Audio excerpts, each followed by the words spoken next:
Hello बच्चों, स्वागत है आपका K3edu चैनल पर। बच्चों, हमने पढ़ा था इससे पहले वाले वीडियो में हमने पढ़ा था इलेक्ट्रिसिटी के बारे में, चार्ज के बारे में। चलिए शुरुआत वहीं से करते हैं। चार्ज क्या होता है? Charge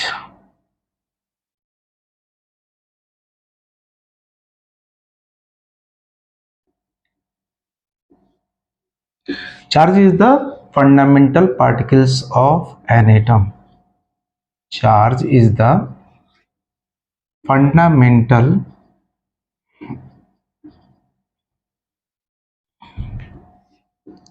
particles of an atom। Atom कहाँ पर आता है? पार्टिकल्स के अंदर। तो आपका जो चार्ज है वो फंडामेंटल पार्टिकल्स है किसी भी एटम का, उसको अपन चार्ज बोलते हैं। ठीक, तो चार्ज जो है, चार्ज को क्यू से डिनोट करते हैं। ठीक, चार्ज को अपन क्यू से डिनोट करते हैं। और चार्ज जो है रेस्ट और मोशन दोनों अवस्था में रह सकता है। चार्ज यदि जब रेस्ट में रहेगा, रेस्ट का सिंपल सा मतलब क्या होता है? स्टैटिक। और चार्ज यदि मोशन में है यानी वो मूविंग है, मोशन, और इसी को अपन बोलते हैं मूविंग। ठीक, तो चार्ज यदि रेस्ट में है यानी स्टैटिक फेज उसको बोलते हैं। इसको हम कहते हैं कि ये स्टैटिक इलेक्ट्रिसिटी होता है, स्टैटिक इलेक्ट्रिसिटी। और चार्ज यदि मोशन में रहेगा तो कहलाएगा कौन सा? Current electricity.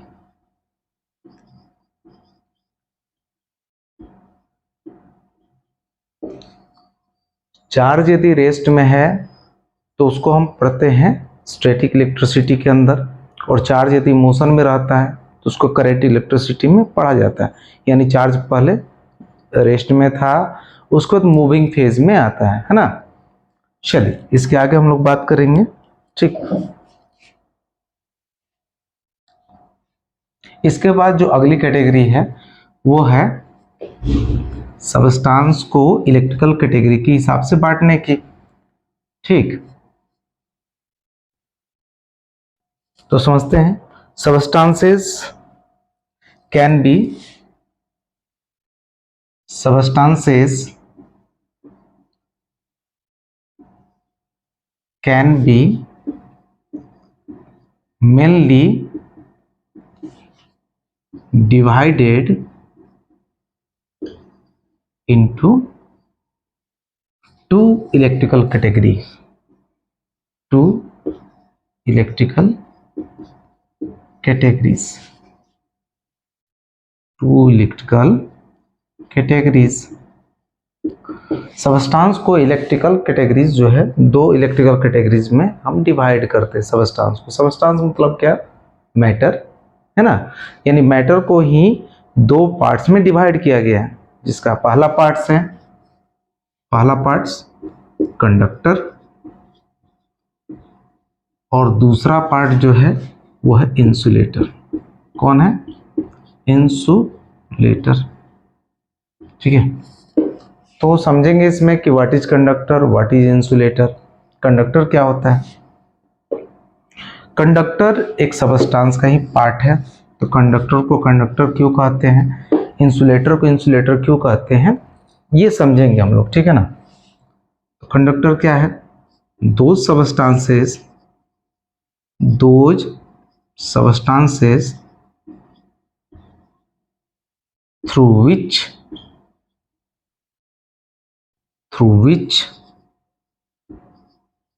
इलेक्ट्रिसिटी और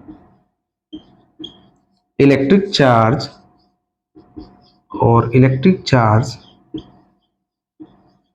कैन फ्लो easily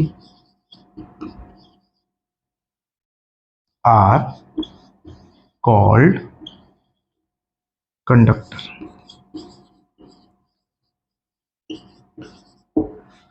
मतलब ऐसे सबस्टांसेस जिसमें इलेक्ट्रिक चार्ज और इलेक्ट्रिसिटी आसानी से फ्लो हो जाते हैं, इजीली फ्लो होते हैं, उसको हम कहते हैं कि ये सबस्टांस कौन सा है, कंडक्टर है।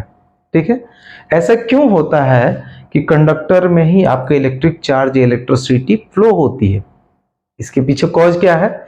ऐसा इसलिए होता है due to presence of free या मोबाइल इलेक्ट्रॉन्स, फ्री या मोबाइल इलेक्ट्रॉन्स। तो भाई इसमें एक नया शब्द मिला आपको, फ्री और मोबाइल इलेक्ट्रॉन्स। फ्री इलेक्ट्रॉन्स क्या होता है, इसको अच्छे से समझेंगे क्योंकि समझना बहुत जरूरी है कि फ्री इलेक्ट्रॉन्स क्या होता है, मोबाइल इलेक्ट्रॉन्स क्या होता है। वैसे ही बात कर ली जाती है कि भाई फ्री इलेक्ट्रॉन से, मोबाइल इलेक्ट्रॉन से, ये समझ में तो बच्चों को आता नहीं है, तो समझेंगे इसके बारे में। What is the free electrons? देखिए, कोई भी बाबू आपका जो एटम है, ये है सबस्टांस, किससे मिलकर बनता है? एटम से, है ना। तो एटम आपके पास ये है, दिख रहा है आपको। एटम के बीच सेंटर में प्रोटॉन और न्यूट्रॉन रहते हैं।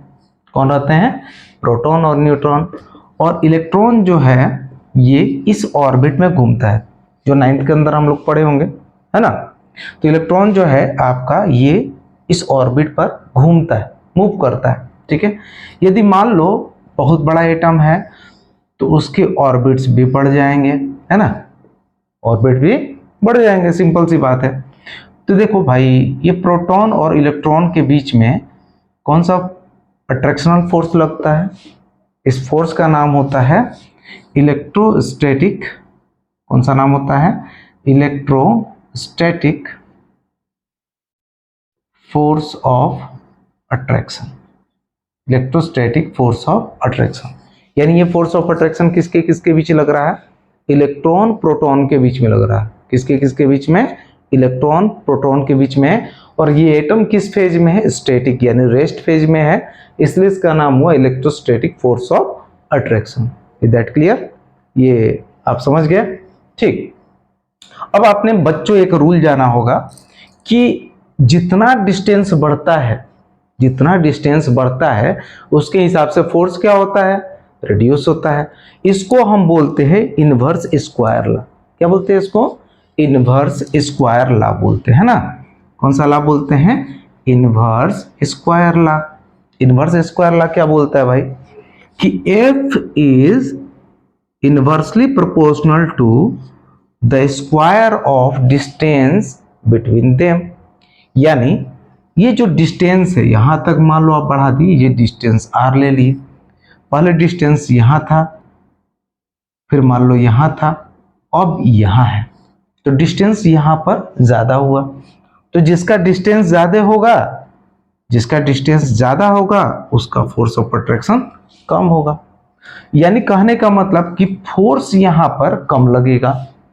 और इस ऑर्बिट को या सेल को हम लोग बोलते हैं आउटर मोस्ट ऑर्बिट और सेल, जहां पर इलेक्ट्रॉन होते हैं, है ना, जहां पर इलेक्ट्रॉन होते हैं। ठीक है, आउटर मोस्ट ऑर्बिट में जो भी इलेक्ट्रॉन प्रेजेंट होंगे वो हम एलिमेंट के हिसाब से देखते हैं कि एटॉमिक नंबर कितने हैं, वहां पर इलेक्ट्रॉन की संख्या कितनी होगी, इसके बारे में हम लोग भाई क्या है कि एलिमेंट्स के हिसाब से डिसाइड करते हैं ना। किसके हिसाब से? एलिमेंट के हिसाब से डिसाइड करते हैं कि उसका एटॉमिक नंबर पर्टिकुलर इतना है तो इलेक्ट्रॉन इतना होगा, प्रोटॉन इतना होगा। आउटर मोस्ट ऑर्बिट में उसके हिसाब से मान लो कि जितने इलेक्ट्रॉन्स है उस पर फोर्स ऑफ अट्रैक्शन कम लग रहा है, तो ऐसे इलेक्ट्रॉन ही क्या कहलाते हैं? फ्री और मोबाइल इलेक्ट्रॉन्स कहलाते हैं। क्या कहलाते हैं? फ्री और मोबाइल इलेक्ट्रॉन्स। और यही पार्टिसिपेट करते हैं कि किसी भी चार्ज को फ्लो होने दिया जाए या नहीं होने दिया जाए। ठीक है, तो कंडक्टर में क्या होता है? चार्ज तब फ्लो होता है जब इनके पास क्या होते हैं? फ्री इलेक्ट्रॉन्स प्रेजेंस होते हैं, due to presence of free electrons, due to presence of free electrons या फ्री, या इसी को बोलते हैं हम लोग मोबाइल इलेक्ट्रॉन्स। बातें समझ में आई? फ्री या मोबाइल इलेक्ट्रॉन्स। ठीक है, तो कंडक्टर के भाई एग्जाम्पल भी बहुत सारे होंगे। कौन कौन से एग्जाम्पल है उसको देखेंगे, है ना। ये मैं फिलहाल मिटा देता हूं, बातें समझ में आई होंगी आप लोग को, आई होप सो, है ना। बच्चों वीडियो समझ में आए तो इसको लाइक और सब्सक्राइब जरूर करें, दोस्तों के साथ शेयर भी जरूर करें, है ना।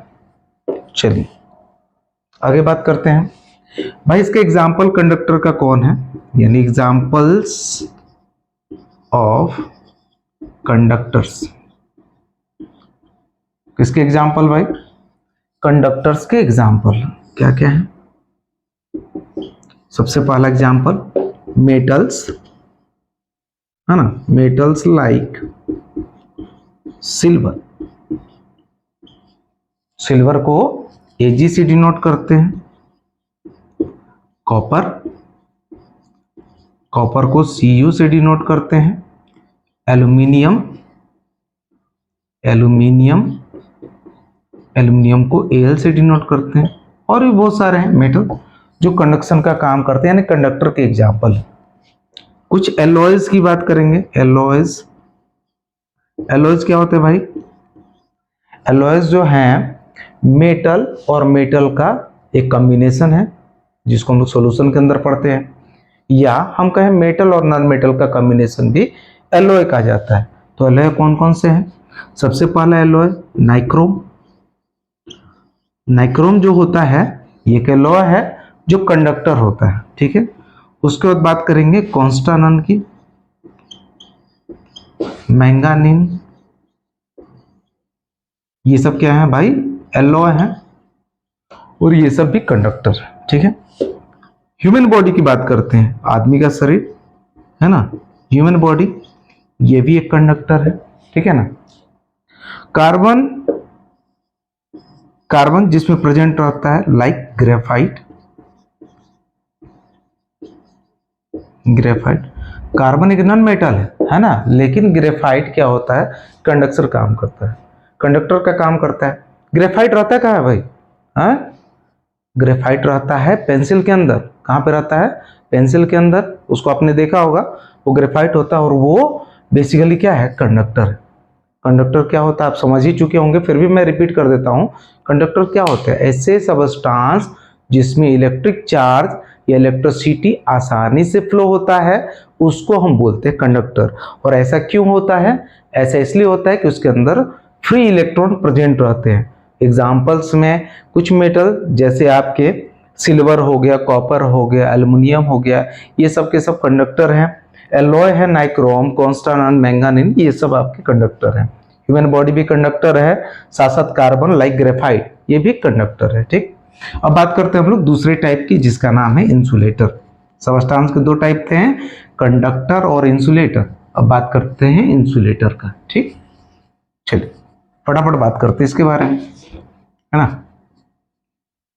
इंसुलेटर क्या होता है ना, इंसुलेटर क्या होता है, ये दूसरा टाइप है भाई, दूसरा इंसुलेटर। इंसुलेटर, इंसुलेटर क्या होता है, जैसे आप समझे कि कंडक्टर क्या होता है कि भाई ऐसे सबस्टांस जिसमें इलेक्ट्रॉन आसानी से फ्लो हो रहा है, इलेक्ट्रिक चार्ज फ्लो हो रहा है। तो इंसुलेटर क्या होगा, those types of substances, those types of substances through which electricity or electric charge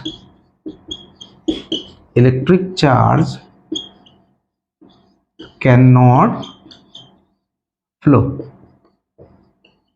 ऐसा सबस्टांस जिसमें इलेक्ट्रिक चार्ज या इलेक्ट्रिसिटी फ्लो नहीं होते हो, वैसे सबस्टांस को इंसुलेटर कहते हैं। क्यों ऐसा, due to absence of free या मोबाइल इलेक्ट्रॉन्स। अब भाई फ्री इलेक्ट्रॉन्स है नहीं, है ना, मटेरियल के अंदर, सबस्टांस के अंदर, तो क्या ये कंडक्टर बन पाएगा, नहीं, वो इंसुलेटर है, फ्री इलेक्ट्रॉन है नहीं। चलिए कुछ एग्जांपल्स देख लेते हैं।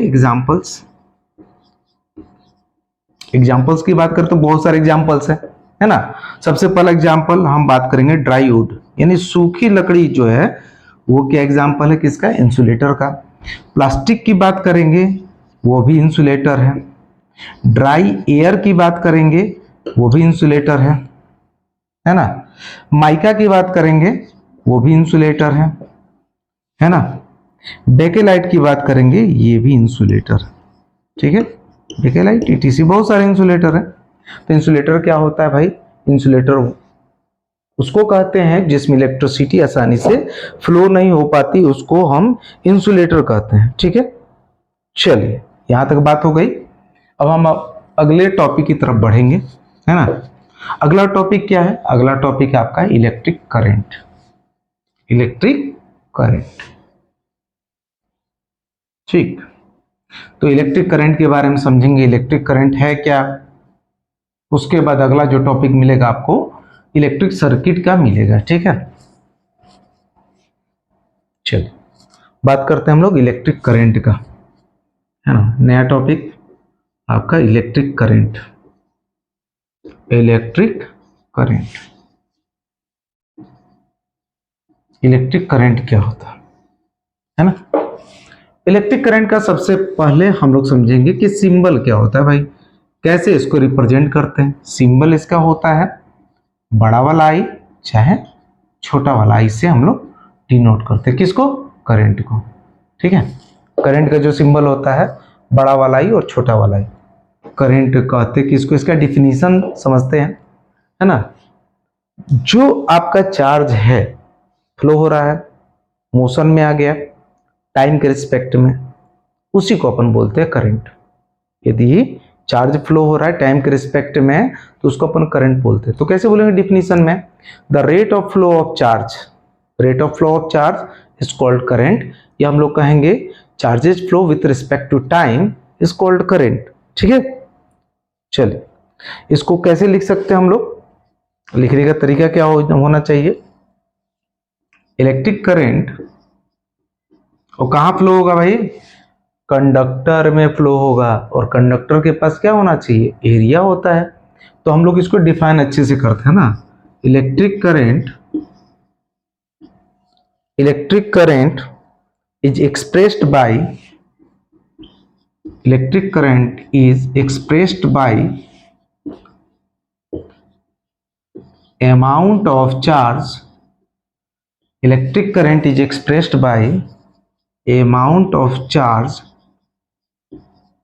amount of charge flowing through a, flowing through a particular area, flowing through a particular area in a unit time, in a unit time, ठीक है, इन अ यूनिट टाइम, ठीक। इलेक्ट्रिक करंट को हम लोग express कैसे करते हैं, electric current is expressed by amount of charge flowing through a particular area in a unit time. Electric current जो है फ्लो करता है ना, किसी पार्टिकुलर एरिया के अंदर यूनिट टाइम के साथ। जैसे जैसे मान लो कि ये कंडक्टर है आपके पास, कंडक्टर ऐसा होता है भाई। कंडक्टर को समझेंगे कैसे, वायर देखो तार देखो, वही कंडक्टर होता है। कंडक्टर को यदि सामने से आप देखेंगे, सामने से देखेंगे कंडक्टर का मान लो ये लेंथ है, लेंथ है, और ये आगे से आप देखेंगे, इसको बोलते हैं फ्रंट व्यू। आगे से यदि देखेंगे तो आपको ये दिखाई देगा कैसा, कैसे दिख रहा है ना, दिख कैसा रहा है आपको, सर्कुलर। कैसे दिख रहा है, सर्कुलर या स्फेरिकल, सर्कुलर या स्फेरिकल जो आपके सामने है।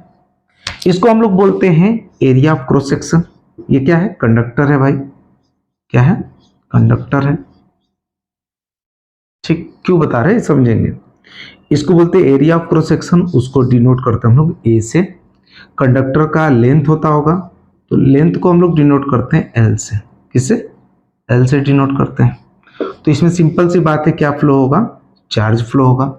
चार्ज फ्लो होगा मतलब करंट की बात करते हैं ना। तो चार्ज कैसे फ्लो होगा भाई, फटाफट फ्लो हो रहा है ना, ये फ्लो हो रहा है। यानी मान के चलो यूनिट टाइम का मतलब होता है 1 सेकेंड के अंदर, कितना, 1 सेकेंड के अंदर जितना चार्ज फ्लो होगा, जितना चार्ज रफ्तार से फ्लो होगा, इसी को हम बोलते हैं करंट। एक पार्टिकुलर एरिया में फ्लो हो रहा है ना, इसको हम लोग बोलते हैं करंट।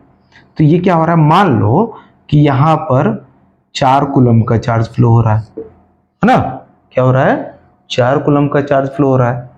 तो इसको रिप्रेजेंट कैसे करेंगे या करंट के बारे में लिखेंगे कैसे, तो वो समझेंगे, ठीक है। तो मैथमेटिकली हम लोग करंट को लिखते हैं I बराबर Q बाई टी। क्यों क्यों क्यों इसलिए लिखते हैं क्योंकि charge flow with respect to time, और इसी को हम लोग बोलते हैं क्या, rate of flow of charge. क्या बोलते हैं इसको, rate of flow of charge. दिख गया आपको, rate of flow of charge, charge flow with respect to time. तो ये देखिए, ये एक कंडक्टर है जिसका एक पर्टिकुलर एरिया है जिसमें आपका पूरी तरह से चार्ज फ्लो हो रहा है ना, charge flow with respect to time, इसी को हम लोग बोलते हैं करंट, ठीक है। तो यहां से आप समझ सकते हैं कि चार्ज जो फ्लो करता है वो मान लो 3 कूलम है, अपॉन में मान लो 1 सेकेंड के लिए, तो क्या हो जाएगा 3 coulomb per second, 3 coulomb per second, ठीक है ना। इसको हम लोग 3 CS-1 भी लिखते हैं, और इसी को हम लोग SI यूनिट के अंदर एम्पियर लिखते हैं। क्या लिखते हैं, एम्पियर, जिसको एम्पियर नाम के साइंटिस्ट ने डिफाइन किया था, और SI यूनिट करंट का दिया था जो कि एम्पियर होता है, और इसको A से भी डिनोट करते हैं। क्या करते हैं, किससे डिनोट, A से डिनोट करते हैं। करंट एक स्केलर क्वांटिटी होती है, ठीक है ना। तो इसका करंट का 2 यूनिट है, करंट का SI यूनिट जो है 2 है। SI यूनिट आपके पास एम्पियर है जिसको A से डिनोट करते हैं, और अनदर यूनिट जो हम लेके चलते हैं, अनदर यूनिट होता है कौन सा, कूलम पर सेकेंड। क्लियर हुआ ये। करंट जो है क्या होता है, सिंबल I और बड़े वाले आई और छोटे वाले आई से डिनोट करते हैं। इलेक्ट्रिक करंट को एक्सप्रेस करने का तरीका है amount of charge flowing through a particular area in a unit time. इसको एक्सप्रेस कर दिए, करंट को I से डिनोट करते हैं, तो I बराबर चार्ज फ्लो अपॉन में टाइम, इसी को हम लोग बोलते हैं rate of flow of charge. Rate of flow of charge को कैसे डिफाइन कर सकते हैं, ऐसे मान लो कि एक पर्टिकुलर कंडक्टर के अंदर जो एरिया है उसके अंदर 3 कूलम का यदि चार्ज फ्लो हो रहा है, 4 कूलम का चार्ज फ्लो हो रहा है, 5 कूलम का चार्ज फ्लो हो रहा है 1 सेकेंड में, तो उसको हम लोग लिखते हैं 3 कूलम पर सेकेंड, और इसी को हम लोग और क्या बोलते हैं, एम्पियर। यानी यहाँ पर क्या हो जाएगा, इसका मतलब 3 एम्पियर, ठीक है। करंट का डिफिनीशन क्लियर हुआ, करंट के बारे में आप समझे। अब एक चीज इसमें आता है जो मोस्ट इंपॉर्टेंट है, वो है कि करंट का जो 1 एम्पियर है उसको डिफाइन करो। कैसे डिफाइन कर सकते हैं 1 एम्पियर को, देखेंगे इसके बारे में। करंट के 1 एम्पियर को कैसे डिफाइन करेंगे उसको देखते हैं, है ना। 1 एम्पियर जानते हैं, आपका फॉर्मूला क्या है करंट का, I बराबर Q बाई टी। तो मान लो किसी कंडक्टर के अंदर जो चार्ज फ्लो हो रहा है वो 1 कूलम का हो रहा है। किसी भी कंडक्टर के अंदर, मान लो ये कंडक्टर है, इसके अंदर आपका जो चार्ज फ्लो हो रहा है, वो 1 कूलम हो रहा है 1 सेकेंड में, है ना। 1 कूलम फ्लो हो रहा है 1 सेकेंड में, तो यहाँ पर देखेंगे 1 कूलम और 1 सेकेंड, तो क्या यही था 1 एम्पियर? जी हाँ, यही था 1 एम्पियर। तो 1 एम्पियर को डिफाइन कैसे करेंगे उसको लिख लेते हैं, 1 एम्पियर, 1 है ना, 1 एम्पियर। 1 एम्पियर को डिफाइन करने के लिए क्या करेंगे, लिखेंगे इसके बारे में। 1 एम्पियर इज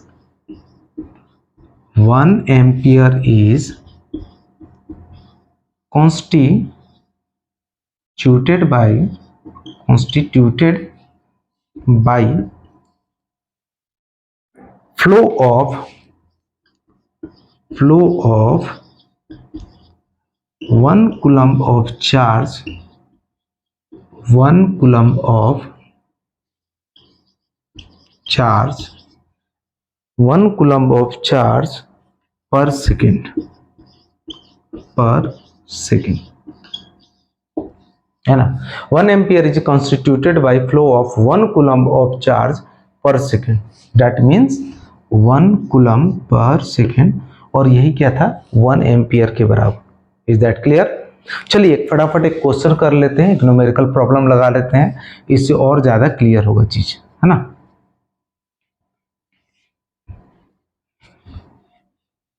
चलिए फटाफट एक क्वेश्चन कर लेते हैं। क्वेश्चन क्या है भाई? ए करेंट ऑफ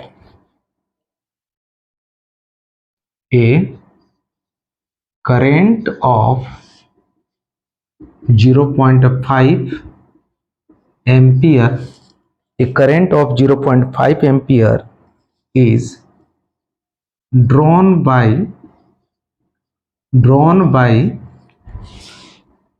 filament ठीक, of an electric bulb for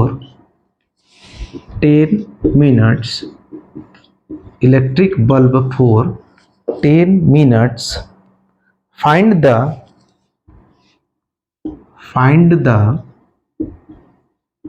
amount of charge that flows through the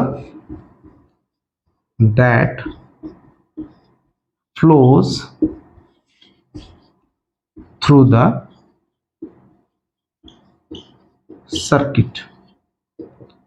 question क्या कह रहा है समझिएगा इसको। करंट है आपका 0.5 एम्पियर, वो इलेक्ट्रिक बल्ब के अंदर जा रहा है भाई। इलेक्ट्रिक करंट जो है जा रहा है 0.5 एम्पियर, और टाइम कितना एक बार कर रहा है 10 मिनट्स। तो आपको क्या निकालना है? चार्ज निकालना है, ठीक है। तो कैसे बनाएंगे इसको? as we know that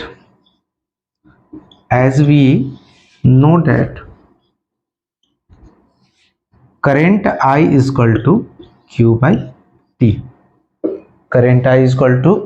T, या हम लोग लिख सकते हैं Q बराबर I T लिख सकते हैं। करंट दिया है 0.5 एम्पियर, ठीक है, 0.5 इंटू आपका टाइम कितना दिया है भाई 10 मिनट। तो ध्यान रखेंगे, अच्छा याद आया, 10 मिनट जो दिया है, तो इसको सबसे पहले आप क्या करेंगे? स्टैंडर्ड यूनिट में चेंज करेंगे। स्टैंडर्ड यूनिट क्या होता है टाइम का? वो होता है सेकेंड। क्या होता है? सेकेंड। टाइम आपका दिया है 10 मिनट, उसको सेकेंड में चेंज करेंगे। 1 मिनट इज इक्वल टू क्या? 60 सेकेंड। 1 मिनट में कितना होता है? 60 सेकेंड होता है। तो 10 मिनट में क्या हो जाएगा? 10 इंटू 60 सेकेंड, यानी 600 सेकेंड होगा। कितना होगा? 600 सेकेंड। तो इसके अंदर मल्टीप्लाई करेंगे 600 का, यानी करंट का I और T ampere second. Ampere second आपका यूनिट हो गया। और इसी यूनिट को और क्या लिखते हैं हम लोग भाई? कूलम्ब लिखते हैं। क्या लिखते हैं? कूलम्ब लिखते हैं। तो इसको कैलकुलेट करेंगे, 0.5 का 10 नीचे आएगा, 10 से इसको कटा देंगे, इससे मल्टीप्लाई कर देंगे, कितना आ रहा है? 300 कूलम्ब, यानी चार्ज की वैल्यू कितनी आई? 300 कूलम्ब आई, ठीक है। तो चलिए मिलते हैं अगले वीडियो में। धन्यवाद, थैंक यू।